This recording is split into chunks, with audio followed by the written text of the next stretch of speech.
신용보증기금, 줄여서 신보는 국가가 운영하는 공적 보증기관으로 담보가 부족한 중소기업들이 은행에서 돈을 빌릴 수 있도록 보증을 서드립니다. 지역신용보증재단이 지방소상공인에 초점을 맞춘 기관이라면 신용보증기금은 전국 단위로 중소기업과 창업기업 전반을 지원하는 규모가 더 큰 기관입니다. 1976년에 설립되어 지금까지 많은 기업들의 자금 조달을 도왔고 기업 규모나 업종에 따라 다양한 보증 상품을 운영하고 있어요.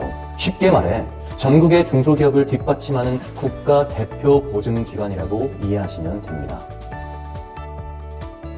신보는 별도의 일률적인 최대 한도가 정해져 있다기보다는 기업의 신용도와 규모에 따라 개별적으로 보증 한도를 책정합니다. 작은 소기업의 경우 수억 원대 보증이 일반적이지만 규모가 큰 중소기업이나 중견기업이라면 수십억 원까지도 보증을 받는 사례가 있어요. 실제로 신보가 한 기업에 50억 원 넘게 보증을 해준 경우도 있었습니다. 반면 영세 소상공인은 필요 금액에 맞춰 1억에서 5억 원 선에서 결정되는 편입니다. 정부의 정책 방향이나 해당 기업의 중요도에 따라 예외적으로 한도를 넉넉하게 부여하기도 하고요. 정리하면 사업 규모가 클수록 한도가 커지지만 구체적인 최대 한도는 신보가 심사를 통해 개별 결정한다고 이해하시면 됩니다. 네, 신용보증기금을 이용할 때도 매년 보증료를 내셔야 합니다. 보증한 금액에 대해 일정 비율을 부과하는데 보통 연 0.8%에서 1.5% 정도 수준이에요. 기업의 신용등급이나 보증기간에 따라 요율이 정해지기 때문에 정확한 금액은 심사 후에 알 수 있습니다. 예를 들어 1억 원 보증에 연 1% 보증료라면 1년에 100만 원을 내는 셈이 되는 거죠. 다만 일자리 창출기업 등 정책적으로 우대하는 경우에는 보증료율을 할인받기도 합니다. 이 보증료는 대출 실행 시 선납하거나 매년 납부하게 되며 미리 계산에 넣어두시면 좋습니다. 신보 심사의 핵심은 기업의 재무 건전성과 사업 전망이기 때문에 최근 재무제표를 꼼꼼히 살펴봅니다.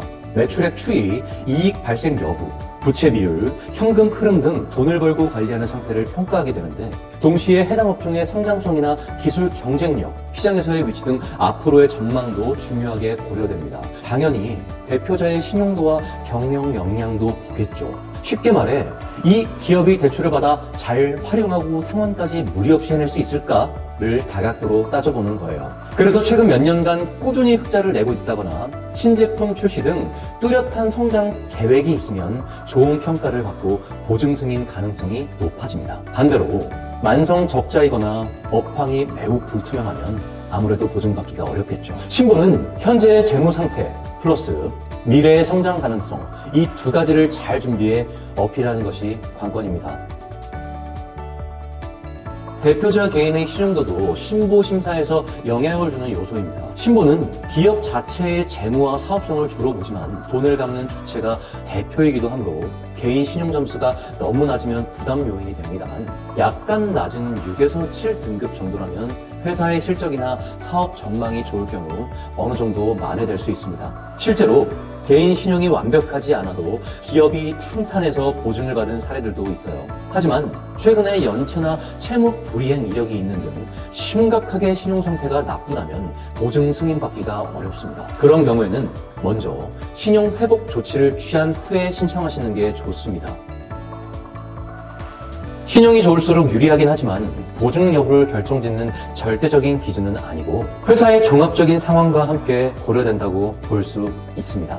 몇 년 연속 적자라면 솔직히 보증 승인 받기가 쉽지는 않습니다. 신보 심사 시 지속적인 적자는 상환 능력이 부족할 수 있다고 판단하기 때문에 만성적인 적자로 향후 전망도 어둡다면 신보 입장에선 지원이 어렵습니다. 하지만 모든 적자가 똑같이 취급되는 건 아닙니다. 예를 들어 일시적인 투자 때문에 적자가 난 경우나 최근 들어 개선 계획이 뚜렷하게 진행되고 있는 경우라면 상황을 설명하고 설득할 여지가 있어요. 실제로 2, 3년 적자였지만 대대적인 구조조정과 신제품 출시 계획을 제시해서 보증을 받은 사례도 있습니다. 중요한 건 단순히 적자입니다 로 끝나는 게 아니라 적자 원인과 향후 흑자 전환 계획을 명확히 준비해 가는 것이기 때문에 이런 경우엔 내부적으로 비용 구조를 개선하거나 필요시에는 전문가의 컨설팅을 받아 사업 개선 후에 재신청하시는 것을 권합니다.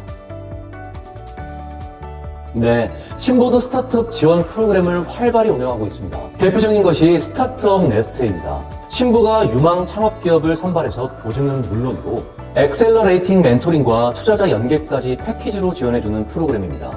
이 외에도 퍼스트 펭귄형 창업 지원처럼 혁신성이 뛰어난 기업의 보증 한도를 파격적으로 높여주는 특별 보증 제도도 있어 기술력이 뛰어난 신생 기업이라면 일반 보증보다 더 큰 금액과 유리한 조건으로 지원해줍니다. 정리하면 기술보증기금뿐만 아니라 신용보증기금에서도 충분히 스타트업 혁신기업 지원을 받을 수 있고 보증 외에도 다양한 부가 지원을 제공하고 있으니 활용해 보시면 좋겠습니다.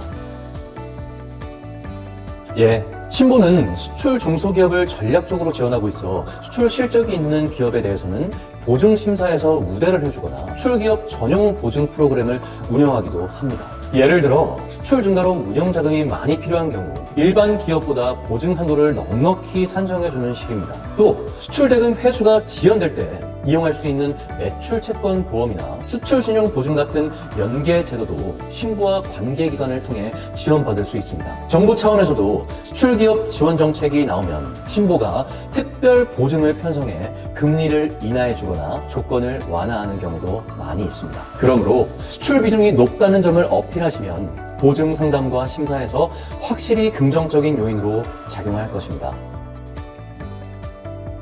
국가적인 재난이나 경제 위기가 발생하면 정부가 신용보증기금을 통해 긴급 특례보증 정책을 시행하는 경우가 있습니다. 예를 들어 코로나 초기에는 소상공인들에게 1천만 원 한도의 전액 보증 대출을 신보가 제공하여 큰 화제가 됐어요. 평소보다 조건을 완화하고 보증 비율을 100%로 높여서 피해를 입은 사업자들이 신속히 저금리 대출을 받을 수 있게 한 조치였죠. 이러한 특별 보증은 정부가 상황에 따라 한시적으로 만드는 것이어서 발표가 나면 곧바로 신보와 은행을 통해 신청 접수가 진행됩니다. 보통 뉴스나 정부 공고를 통해 대대적으로 안내되고 신청 방법도 간소화되어 지역 신보나 은행에서 쉽게 신청할 수 있도록 해줘요. 중요한 건 이런 특례 보증은 예산 한도가 있어 선착순 마감되기 쉬우니 발표되면 빠르게 관련 정보를 확인하고 신청하시는 게 좋습니다.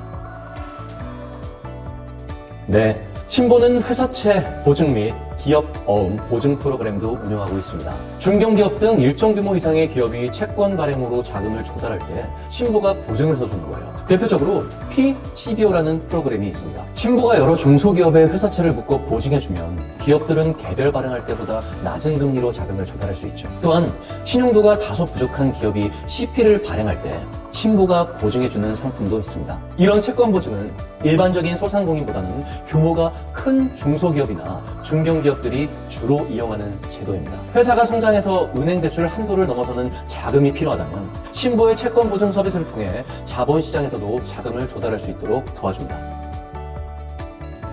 신보는 단순히 보증만 해주는 게 아니라 기업의 재기 지원에도 관심을 가지고 있습니다. 우선 회사가 일시적인 유동성 위기라면 신보와 협의하여 상환 일정 조정이나 추가 보증 지원을 받아볼 수가 있습니다. 또 신보 내에는 기업 개선 지원 부서가 있어서 여러 금융기관 부채로 어려움을 겪는 기업에 대해 채무 조정이나 구조 개선 컨설팅을 연계해주기도 합니다. 물론 회사가 회생 가능한 잠재력이 있다는 전제하에서 이루어지는 지원이죠. 따라서 섣불리 포기하지 마시고 신보의 현재 상황을 솔직히 알린 후 재기 가능성을 어필해보세요.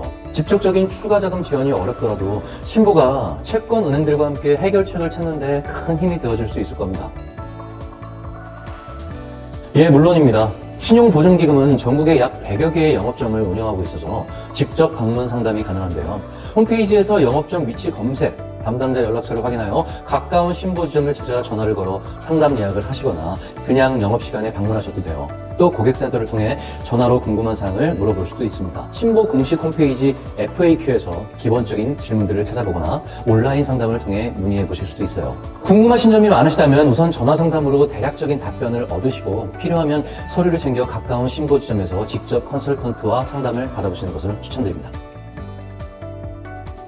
신보의 보증서는 대출 기간과 동일한 기간 동안 유효한데요. 대출을 이용하시는 동안 신부가 계속 보증을 서주고 고객님은 매년 보증료를 납부하면서 보증 효력을 유지하는 구조이기 때문에 대출 만기가 5년 후라면 신부 보증도 그 5년간 유지되는 거예요. 그래서 대출 만기 전에 전액 상환하면 보증도 그 시점에 같이 존재하는 것처럼 보증기간은 대출 기간에 연동되어 움직이고 대출이 살아있는 한 보증도 유지된다고 이해하시면 됩니다. 만약 대출 만기를 연장하고 싶으시다면 신부 보증과 함께 갱신 절차를 거쳐야 하는데 이때 추가 심사나 보증료 정산이 이루어질 수 있으니 전화 상담을 먼저 해보시는 것을 권장드립니다.